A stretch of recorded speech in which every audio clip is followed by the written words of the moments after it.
Hello दोस्तों, कैसे हैं आप सब। मेरा नाम है हर्ष मल्होत्रा और मैं आप सब लोगों का बहुत बहुत स्वागत करता हूं मेरे यूट्यूब चैनल जिसका नाम है हर्ष मल्होत्रा क्लासेस। जैसा कि आप मेरे स्क्रीन पर देख पा रहे हैं, आज हम सप्लाई अंडर जीएसटी का पार्ट थर्ड करने वाले हैं। सो पार्ट इस थर्ड से पहले हमने पार्ट वन पार्ट टू किया है। पार्ट वन में हमने सेक्शन 7(1) के बारे में डिस्कस किया, जिसके अंदर हमने शेड्यूल 1 कवर किया था। एंड पार्ट टू में हमने सेक्शन 7(1)(a) के बारे में डिस्कस किया, जिसके अंदर हमने शेड्यूल 2 डिस्कस किया था। पार्ट थ्री में आज हम सेक्शन 7(2) डिस्कस करने वाले हैं, जिसके अंदर हम शेड्यूल 3 डिस्कस करने वाले हैं। तो इस वीडियो को स्टार्ट करने से पहले मेरा आप सब लोगों से रिक्वेस्ट है कि जिन जो बच्चे आप सब मेरे यूट्यूब चैनल पे नए हैं, तो प्लीज़ मेरे चैनल को सब्सक्राइब कर दीजिए एंड वीडियो को एंड तक देखिएगा। अगर आपको मेरी वीडियो पसंद आए तो आप इस वीडियो को लाइक कर दीजिए एंड जो भी नोट्स हम इस पे यूज़ कर रहे हैं वो आपको मेरे डिस्क्रिप्शन पे आपको मेरी लास्ट टू पार्ट्स का लिंक भी मिल जाएगा। सो आइए दोस्तों, स्टार्ट करते हैं हम चैप्टर 2 का लास्ट पार्ट। सो जैसा कि आप मेरे स्क्रीन पे देख पा रहे हैं, the section 7(2) what supply are covered in section 7(2) हम ये डिस्कस कर रहे हैं। सेक्शन 7(2) के अंदर ऐसी कौन कौन सी सप्लाई है, कौन कौन सी ट्रांजेक्शन है जो इसके अंदर कवर होंगी। तो देखिए, like certain supplies will be neither as supply of goods nor as supply of services, and the law lists down matter which shall not be considered as supply for GST. Means section 7(2) के अंदर हम वो supply को discuss करेंगे, ना तो उसे government ने सप्लाई ऑफ गुड्स माना है, ना उसे गवर्नमेंट ने सप्लाई ऑफ सर्विस माना है। यहाँ तक कोई डाउट किसी को? ठीक है, आइए शुरुआत करते हैं। एंड द लिस्ट इंक्लूड्स, उसके लिए गवर्नमेंट ने एक लिस्ट निकाली है जिसका नाम है नेगेटिव लिस्ट, जिसे हम activities and transaction in schedule 3 में बोला गया है नेगेटिव लिस्ट के अंदर कि कुछ ट्रांजैक्शन ना तो उनको गवर्नमेंट ने क्या माना है, सप्लाई ऑफ गुड्स, ना सप्लाई ऑफ सर्विस, मतलब उनके ऊपर कोई जीएसटी नहीं एप्लीकेबल होगा। लाइक फर्स्ट ट्रांजैक्शन है service by an employee to an employer in the course or in relationship to his employment। मतलब अगर कोई एम्प्लॉय और एम्प्लॉयर के बीच में कोई भी सप्लाई होती है या कोई भी फर्दरेंस ऑफ बिजनेस के रिगार्डिंग कोई भी सर्विस दी जाती है, तो वहाँ पे उस सप्लाई के ऊपर हम जीएसटी नहीं लगाएंगे, क्योंकि ऐसी सप्लाई को हम सप्लाई ही नहीं मानते हैं। ना तो वो सप्लाई ऑफ गुड्स है, ना ही वो सप्लाई ऑफ सर्विसेज है। ये कहाँ पे कवर होता है? ये डायरेक्ट टैक्स में, आपका इनकम टैक्स में कवर होगा, जहाँ आप लिखेंगे सैलरी, इनकम फ्रॉम सैलरी, तो वहां से आप एम्प्लॉयर से क्या रिसीव करते हैं, इनकम, तो वो आप डायरेक्ट टैक्स में इंक्लूड करेंगे। ओके गाइस, आइए आगे चलते हैं। Service by any court tribunal established under any law for the time being in force. मतलब अगर कोई कोर्ट या कोई ट्रिब्यूनल ऐसी सर्विस देता है, लाइक अगर कोई डिस्प्यूट हुआ है तो डिस्प्यूट के लिए बंदा कोर्ट में जाता है, कोई भी किसी के ऊपर केस कर सकता है। उस केस की सुनवाई कहाँ होती है? किसी भी कोर्ट में या किसी भी ट्रिब्यूनल में। तो अगर कोई कोर्ट या ट्रिब्यूनल कोई सर्विसेज देता है तो उसे गवर्नमेंट ने सप्लाई ऑफ सर्विसेज नहीं माना है, ना तो सप्लाई ऑफ गुड्स माना है। उसे गवर्नमेंट ने इस लिस्ट से एक्सक्लूड कर दिया है ताकि उसके ऊपर कोई जीएसटी नहीं लगेगा। ओके गाइस, थर्ड पॉइंट है हमारा function performed by MPs MLAs and the duties performed by person who hold any post in pursuance of provision of the constitution in that capacity, and the duties performed by specified person in a body establishment by a certain central state government or local authority not deemed as an employee। मतलब ये third point जो कह रहा है कि कोई भी function या कोई भी ड्यूटी अगर परफॉर्म की जाती है किसके द्वारा, एमपीज, एमएलएज, मिनिस्टर या हु होल्ड, जिनके पास पोजीशन है उस लेवल की, लाइक कॉन्स्टिट्यूशन ऑफ इंडिया की कोई भी पोजीशन है, प्राइम मिनिस्टर, प्रेसिडेंट, अगर ये सब लोग तो फंक्शंस को परफॉर्म करते हैं तो इनकी सर्विसेज पे जीएसटी एप्लीकेबल नहीं होगा, इन्हें एग्जेम्प्ट रखा हुआ है या इन्हें एक्सक्लूड कर रखा है। वेयर एज जब तक वो बंदा एम्प्लॉय नहीं है किसी भी सर्विस का, तब तक उसे हम इंक्लूड नहीं करेंगे। जैसे मैं आपको एक एग्जांपल देता हूँ, ध्यान से देखिएगा। जैसे सपोज एक सनी देओल है, एक्टर भी है एंड ये एमपी भी है। Suppose actor, as a actor ये एक फिल्म में एक्टिंग करते हैं, ये वहाँ अपनी सर्विसेज को सप्लाई करते हैं, तो वहाँ पे इनको जीएसटी देना है। बट वही अगर ये एमपीओ के किसी फंक्शंस को परफॉर्म करते हैं, किसी ड्यूटीज को परफॉर्म करते हैं, तो वहाँ इनके ऊपर जीएसटी एप्लीकेबल नहीं होगा।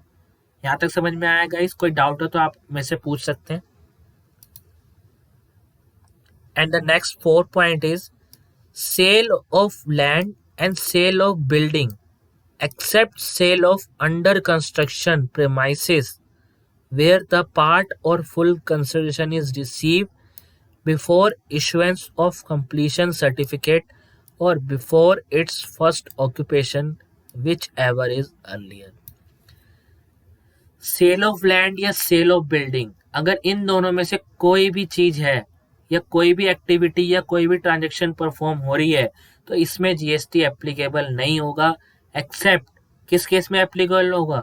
अगर हम कंस्ट्रक्शन कर रहे हैं और कंस्ट्रक्शन करते टाइम हमें कंसिडरेशन मिल गया है, विद फुल कंसिडरेशन और without full consideration, but before the completion of completion certificate or the first occupation whichever is earlier. अगर ये सिचुएशन है, लाइक इसको मैं आप एग्जांपल से समझाता हूँ। लाइक ध्यान से देखिएगा। सपोज अगर आप सेल ऑफ बिल्डिंग कर रहे हैं, sale of land and building कर रहे हैं, अगर आप आफ्टर रिसीविंग कंप्लीशन सर्टिफिकेट और फर्स्ट ऑक्यूपेशन कोई भी सप्लाई आप कर रहे हैं, तो उसे तो वो नॉट एज अ सप्लाई माना गया है, मतलब जीएसटी एप्लीकेबल नहीं होगा। कब? दो सिचुएशन याद रखना, जब आप आफ्टर रिसीविंग कंप्लीशन सर्टिफिकेट और आफ्टर ऑक्यूपेशन कोई भी बिल्डिंग को आप सेल कर रहे हैं, कोई भी लैंड को आप सेल कर रहे हैं, तो वहां पे आपको जीएसटी एप्लीकेबल नहीं होगा। वेयरएज अगर आप बिफोर कंप्लीशन ऑफ सर्टिफिकेट और before first occupation whichever is earlier, अगर आप सेल कर रहे हैं और उस सेल के बदले आपको पार्शियल कंसिडरेशन भी मिल चुका है, तो भी वो आपको जीएसटी में कवर होगा as a service, supply of service. Okay, यहां तक कोई डाउट? चलिए आगे चलते हैं। पॉइंट ई कहता है actionable claim other than lottery, betting and gambling.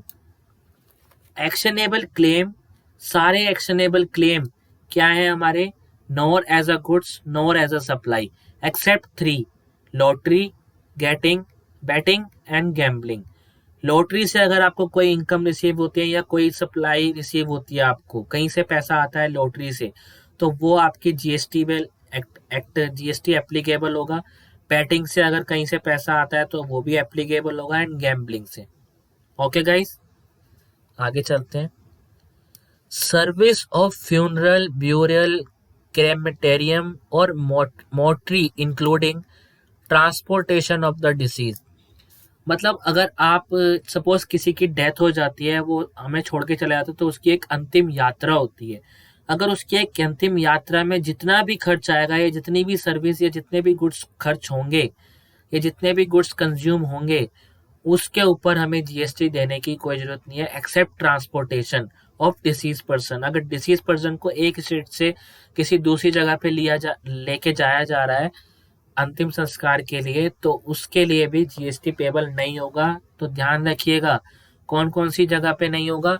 जहां एम्प्लॉयर और एम्प्लॉय का रिलेशनशिप हो, या कोर्ट्स और ट्रिब्यूनल हो, एमपीज और एमएलए कोई एक्टिविटी परफॉर्म करते हो, या फिर सेल कर रहे हैं आप किसी land and building after completion of certificate, and actionable claim other than lottery, betting and gambling, और कोई भी service of funeral at the end of disease person के लिए अगर कोई भी आप सर्विसेज करते हैं, तो उस पर भी जीएसटी एप्लीकेबल नहीं होगा। तो ये थी हमारी शेड्यूल 3 के अंदर कुछ नेगेटिव लिस्ट की बातें। आइए आगे चलते हैं। अब लिखा है ये हमारा सेक्शन 272B, वो था हमारा section 72A। An employer and employee are treated as related person. Hence, any supply of service or goods by employer to employee without consideration would be considered as supply as per Schedule 1.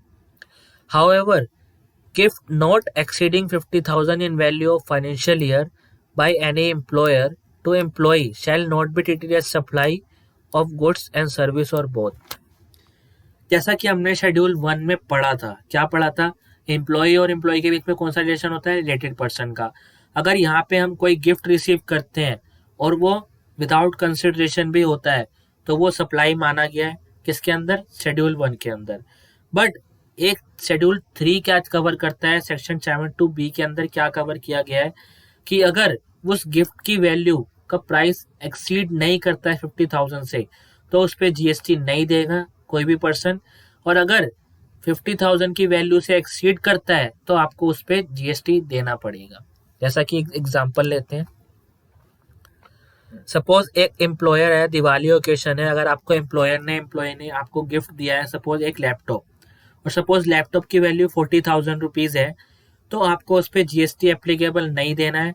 लेकिन अगर वही laptop की price 60,000 है तो आपको उस पर GST applicable होगा, वो आपको गवर्नमेंट को पेड करना होगा।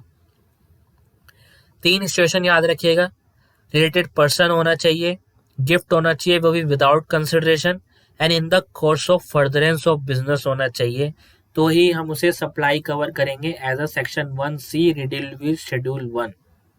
ओके गाइस, चलिए नेक्स्ट चलते हैं। अब आती है बात हमारी सेक्शन 7(3). सेक्शन 7(3) क्या कहता है? द सेंट्रल गवर्नमेंट और स्टेट गवर्नमेंट में notify such other transaction to either qualify as supply of goods or as supply of service, and this notification must be issued only upon recommendation from the council। Section 7(3) कहता है कि central government और state government के पास ऐसी power है notify करने की कि जो ट्रांजैक्शन को वो सप्लाई ऑफ गुड्स मानते हैं या जो ट्रांजैक्शन को वो सप्लाई ऑफ सर्विस मानते हैं वो उसे कभी भी नोटिफाई कर सकते हैं। बट वो कब कर सकते हैं? After only the recommendation from the council department. Section 7(3) सिर्फ इतनी सी बात कहता है। यहाँ तक कोई डाउट है तो आप मुझे बता सकते हैं आगे मेरे कमेंट बॉक्स पे लिख के। Okay guys, thank you. आगे चलते हैं। Section 8 composite and mixed supply पढ़ते हैं। As per section 2 subsection 30, the composite supply means the supply made by a taxable person to a recipient consisting 2 or more taxable supply of goods or services or both, or any combination thereof, which are naturally bundled and supplied in a conjunction with each other in the ordinary course of business, one of which is a principal supply। Ordinary course of business and one of which is a principal supply. Composite supply एक ऐसी supply होती है दोस्तों जिसके अंदर हम क्या करते हैं, 1 और 2 और मोर टैक्सेबल सप्लाईज होती हैं। ओके, 2 और मोर टैक्सेबल सप्लाई ऑफ किसकी? गुड्स की भी हो सकती हैं, सर्विस की भी हो सकती हैं, या दोनों हो सकती हैं, गुड्स एंड सर्विसेज, और जो कि नेचुरल बंडल्ड की गई हैं। ठीक है। And third point ordinary course of business में होती है। एंड फोर्थ पॉइंट उसमें से कोई भी एक सप्लाई होगी वो मेन होगी, मतलब वो प्रिंसिपल सप्लाई होगी। जैसा कि मैं एग्जांपल देता हूं आपको, सपोज आप आज टीवी के शोरूम में गए, सपोज वहां से आपने एक टीवी खरीदा जिसकी वैल्यू है 30,000, टीवी की वैल्यू है 30,000। जब आपने टीवी खरीदा तो आपको क्या क्या साथ में मिला? टीवी की यूनिट प्लस 1 ईयर की टीवी की वारंटी प्लस आपको 2 सर्विसेज फ्री मिली होंगी। तो मतलब यहाँ पे आपको क्या है, 2 से मोर टैक्सेबल सप्लाई है, प्लस जो भी 2 सप्लाई है वो दोनों अलग अलग हैं, गुड्स की भी है और सर्विस की भी है, दोनों है। सेकंड पॉइंट, मेन सप्लाई कौन सी है? टीवी। अगर आप टीवी नहीं खरीदते तो आपको बाकी 2 सप्लाई मिलती नहीं मिलती। तो जो बाकी 2 सप्लाई है सर्विसेज की और ऑफर्स की, वो आपको कब मिल रही है? जब आप टीवी खरीद रहे हैं, मतलब आपकी मेन सप्लाई को सपोर्ट कर रही है वो सप्लाई। तो ऐसी सप्लाई को हम क्या कहेंगे? Composite supply. और इस सप्लाई पे जो टैक्स जाएगा, जीएसटी जाएगा, वो किसका जाएगा? Supply of the principal supply. जो भी आपकी प्रिंसिपल सप्लाई होगी उस रेट से आपको जीएसटी पेबल करना पड़ेगा कंपोजिट सप्लाई के अंदर। जैसा एक एग्जांपल लेते हैं,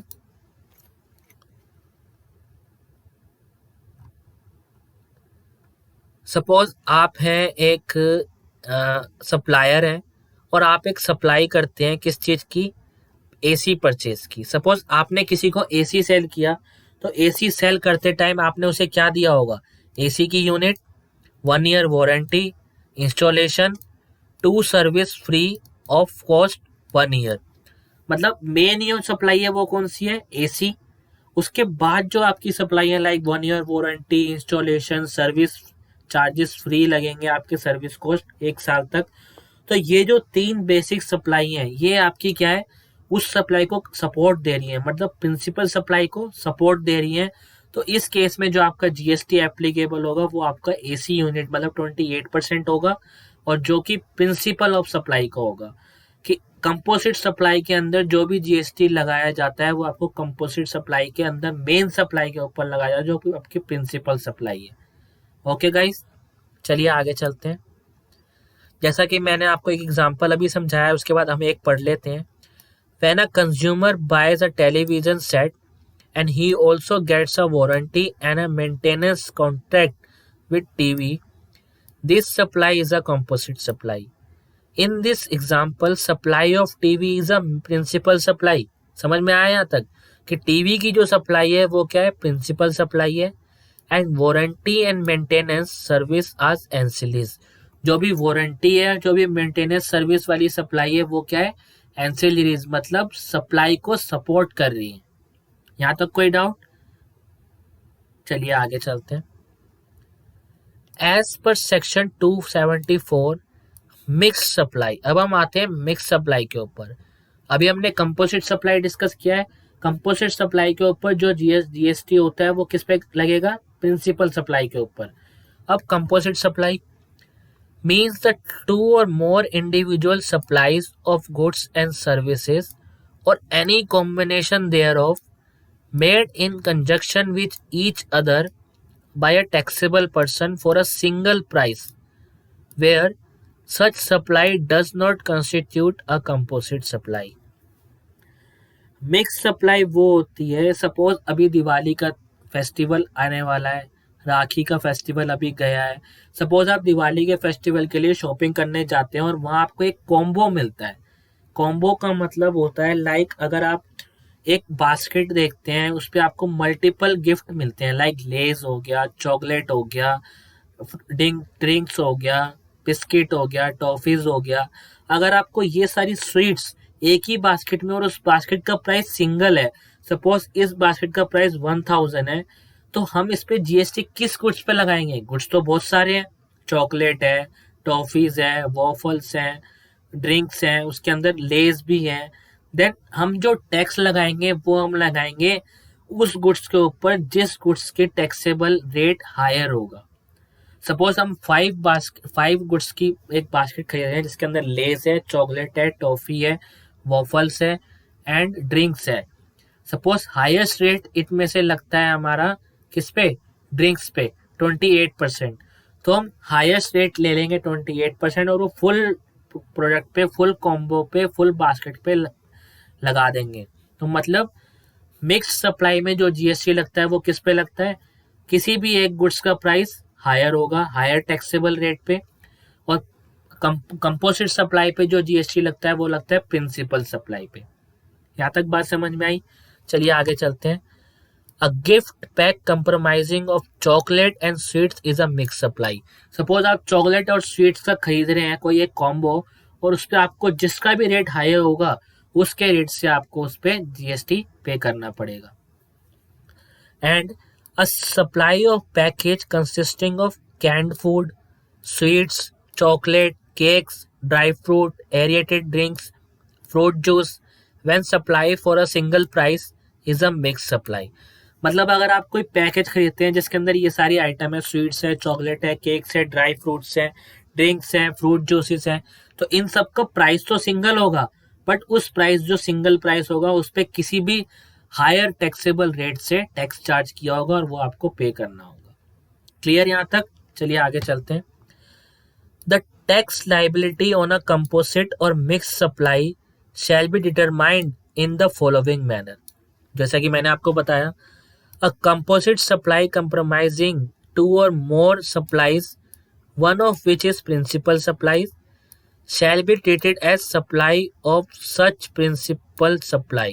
मतलब कंपोजिट सप्लाई के अंदर जो टैक्सेबल वैल्यू है वो किस पे निकाली जाएगी, जो भी प्रिंसिपल सप्लाई होगी. सपोज एसी है तो एसी पे, टीवी है तो टीवी, बाइक है तो बाइक, कार है तो कार, ये सब चीजें पे. एंड आगे चलते हैं. Mixed supply comprising two or more supply shall be treated as a supply of that particular supply which attract the highest rate of tax. जिसके ऊपर हाईएस्ट रेट ऑफ टैक्स होगा उसी रेट से हम पूरे कॉम्बो को टैक्सेबल करेंगे. ठीक है गाइस, चलिए आगे चलते हैं. जैसा एक एग्जांपल है, bye one get one free. इसके अंदर हमारे दोनों पॉइंट बन सकते हैं, कंपोजिट भी एंड मिक्स्ड भी. तो पढ़िए.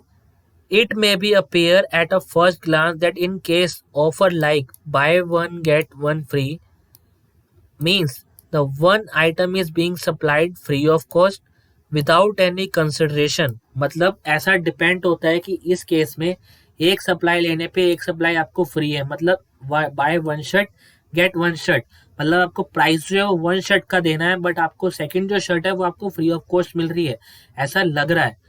And in fact it is not an individual supply of free of goods but a case of two or more individual supply where a single price is being charge for entire supply. ऐसा लग रहा है, but as per GST ऐसा नहीं है. GST ने क्या बोला है कि आप जो वन शर्ट का पैसा ले रहे हैं और वन शर्ट फ्री दे रहे हैं, ऐसा नहीं है. वो दो शर्ट का पैसा है, हम उसे दो शर्ट में इंक्लूड करेंगे. जीएसटी ने ऐसा बोला. And it can be treated as supply to goods for price of one.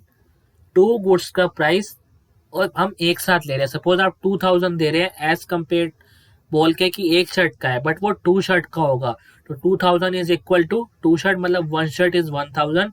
उसके ऊपर आपको जीएसटी पे करना पड़ेगा. And taxability of such supply will be dependent upon as a whether the supply is a composite supply और a mix supply. ऐसी situation देखने के बाद हमने टैक्सेबिलिटी को डिपेंड करा कि टैक्सेबिलिटी कैसे की जाएगी. तो टैक्सेबिलिटी की जाएगी सप्लाई का नेचर देख के कि वो कंपोजिट सप्लाई है कि वो मिक्स सप्लाई है. अगर वो कंपोजिट है तो जो प्रिंसिपल है उसके ब्याह पे लग जाएगा. अगर वो मिक्स्ड है तो हायर रेट सप्लाई पे लग जाएगा. यहाँ तक क्लियर? ओके गाइस, तो अब आगे चलते हैं. आगे हमारा चलने के बाद हमारा कुछ गवर्नमेंट की कुछ क्लैरिफिकेशन रिलेटेड टू जीएसटी वो डिस्कस करते हैं. Art work send by artist to gallery for exhibition is not a supply. मतलब कह रहे हैं कि अगर कोई पेंटर है और वो अपनी पेंटिंग एग्जीबिशन में शो करता है तो उसे हमने सप्लाई नहीं माना. मतलब अगर वो एग्जीबिशन में सप्लाई करता है अपनी पेंटिंग, उसे हम सप्लाई तब तक नहीं मानेंगे जब तक उसकी एग्जीबिशन से वो पेंटिंग सोल्ड नहीं हो जाती टू कस्टमर. ठीक है गाइस, सीधी सीधी बात ये है कि आर्ट में गैलरी में अगर कोई भी पर्सन पेंटर अपनी पेंटिंग को या अपनी आर्ट्स को सप्लाई करता है तो आर्ट पर्सन से लेके आर्ट गैलरी तक उसे सप्लाई नहीं माना गया है. वेयरएज आर्ट गैलरी अगर उसे सेल कर देती है तो ही वो सप्लाई इंक्लूड की जाएगी और आर्ट गैलरी को उसके बदले में कमीशन मिल जाएगी फ्रॉम रिसिपिएंट. ओके गाइस, पढ़ते हैं. Artist give their work to galleries where it is an exhibition for supply. However, no consideration flows from the gallery to the artist where the artwork are sent to the gallery for exhibition and therefore the same is not supply. मतलब art person ने जो art gallery में supply करी उसके बदले उसे कोई consideration नहीं मिला तो ही हम उसे नॉट एज अ सप्लाई लेंगे. And it is only when a buyer select a particular artwork displayed at a gallery and that the actual supply take place and applicable GST would be payable at the time of such supply. वो supply कब आएगी GST के अंदर? जब कोई भी customer या कोई भी बायर सिलेक्ट करता है पर्टिकुलर पेंटिंग एंड वो जो डिस्प्लेड है गैलरी में एंड देन उसको सोल्ड कर दो, देन ही वो सप्लाई के एक्ट में कवर होगी. ओके गाइस, यहाँ तक किसी को कोई डाउट? चलिए आगे चलते हैं. CBIC has clarified taxability of tenancy right pagdi under GST act under. CBIC होती है central board of indirect tax and custom. जैसे central board of direct tax होता है, ऐसे ही central board of indirect tax होता है। इसने एक टैक्सेबिलिटी को लेके क्लैरिफाई किया है टेनेंसी राइट को लेके। टेनेंसी राइट की मैं आपको बात करता हूँ। इस पूरे पढ़ने से पहले मैं आपको बताता हूँ टेनेंसी राइट क्या होता है। सपोज आप बहुत पुरानी जगह पे लाइक चांदनी चौक में अगर आप कोई शॉप पे हैं इस वक्त पे, अगर आपके पास कोई शॉप है वहाँ किराए पे या लीज पे या रेंट पे, तो उनसे अगर आप पूछिए कभी, तो उन्होंने वो शॉप बहुत साल पहले ली होगी, लाइक 100 साल पहले, 90 साल पहले, 80 साल पहले, या at the time of independence तब उन्होंने वो शॉप ली होगी। तब एक सिस्टम था पगड़ी सिस्टम। पगड़ी सिस्टम को कहते हैं कि हम लमसम अमाउंट हम एक साथ पे कर देते हैं टू द सेलर या जो भी बायर होते हैं उससे। जब हम रिसीव लीज पे कोई प्रॉपर्टी या कोई भी शॉप लेते हैं तो हम उसको पगड़ी दे देते हैं at the time of purchase. And monthly rate हम नॉमिनल रेट देते हैं, लाइक ₹100, ₹50, ₹10, कई बार ₹20। This is the nominal tax, nominal rent. And हम जो पगड़ी अमाउंट देते हैं वो हमारा होता है प्रीमियम, टेनेंसी प्रीमियम हम उसे बोलते हैं। सपोज इसको मैं एक एग्जांपल के साथ लेना चाहूंगा, ध्यान से देखिएगा। सपोज मिस्टर एक्स की एक शॉप है चांदनी चौक में और मिस्टर जैंग वो शॉप को लीज पे लेना चाहते हैं। तो मिस्टर एक्स ने अपनी शॉप को मिस्टर जैंग को लीज पे दिया एज पगड़ी सिस्टम पे। तो मिस्टर जैंग ने कुछ लमसम अमाउंट मिस्टर एक्स को दे दिया, प्लस वो मंथली रेंट भी कुछ देते रहते हैं, लाइक ₹20 पर मंथ वो देते रहते हैं। अब क्या करा, मिस्टर जैंग का एक दोस्त था मिस्टर एफ। मिस्टर जैंग ने अपने एफ से दोस्त से बात करी कि यार मुझे अपना शॉप खाली करनी है, मैं अब और काम नहीं करना चाहता। तो मिस्टर एफ ने बोला तुम अपनी शॉप उसको मत दो, तुम मुझे दे दो लीज पे दोबारा से, तो अपना राइट मेरे ऊपर ट्रांसफर कर दो, मैं मंथली रेंट उसको पे करते रहूंगा। तो मिस्टर जैंग ने मिस्टर एफ को अपना टेनेंसी राइट ट्रांसफर किया और कंसिडरेशन ले लिया उससे ₹20 लाख। जो कंसिडरेशन लिया उसका नाम क्या हुआ था, टेनेंसी प्रीमियम। तो गवर्नमेंट कहती है अगर आप किसी को अपना टेनेंसी राइट ट्रांसफर करते हैं एज रिगार्डिंग पगड़ी पगड़ी के रिगार्डिंग अगर आप किसी को अपना टेनेंसी राइट ट्रांसफर करते हैं तो उस सर्विस पे, उस सप्लाई पे आपको जीएसटी पे करना पड़ेगा गवर्नमेंट को। ओके गाइस, ये था हमारा सेकंड क्लैरिफिकेशन। देखिए हम पढ़ लेते हैं। Pagdi system, transfer of tenancy right against tenancy premium is prevalent in some state. कुछ स्टेट में है ऐसा, लाइक हम ट्रांसफर राइट करते हैं तो उसके बदले हम कुछ सम ऑफ प्रीमियम अमाउंट ले लेते हैं और उस पर हमें टैक्स देना पड़ता है। ये मोटी मोटी बात है, आप बाकी थोड़ा सा पढ़ लीजिएगा और आपको कोई डाउट हो तो please ask me. And third, interstate movement of various modes of conveyance. Interstate movement of various modes of conveyance between distinct person as specified in section 25(4) of the CGST Act, including buses and trains, trucks, tankers, travelers, vessels, containers and aircrafts। सबसे पहले मैं आपको पूछना चाहूंगा कि जैसे मैंने आपको लास्ट क्लास पढ़ाया था, डिस्टिंक्ट पर्सन कौन होते हैं। डिस्टिंक्ट पर्सन वो होते हैं जो कि होल्ड रखते हैं one more than one registration. Suppose एक मिस्टर एक्स है, उनका एक रजिस्ट्रेशन दिल्ली में है और एक रजिस्ट्रेशन हरियाणा में है। दिल्ली में जो वो काम करते हैं वो करते हैं पैसेंजर ट्रांसपोर्टेशन, मतलब वो पैसेंजर को वन स्टेट से दूसरी स्टेट पे कैरी फॉरवर्ड करते हैं, जैसा कि हम कहते हैं ना inter state movement of passenger, वो करते हैं। अब क्या करते हैं, सपोज दिल्ली से हरियाणा उनकी शॉप है और हरियाणा में उनका एक गैराज भी है। दिल्ली से हरियाणा उनकी बस ट्रांसफर होती है डेली बेसिस पे, डेली अप एंड डाउन करती है। अब क्या हुआ, एक दिन दिल्ली से जो भी उन्होंने हरियाणा में जितने भी कन्वेंस ट्रांसफर किया उस पर कोई जीएसटी नहीं है।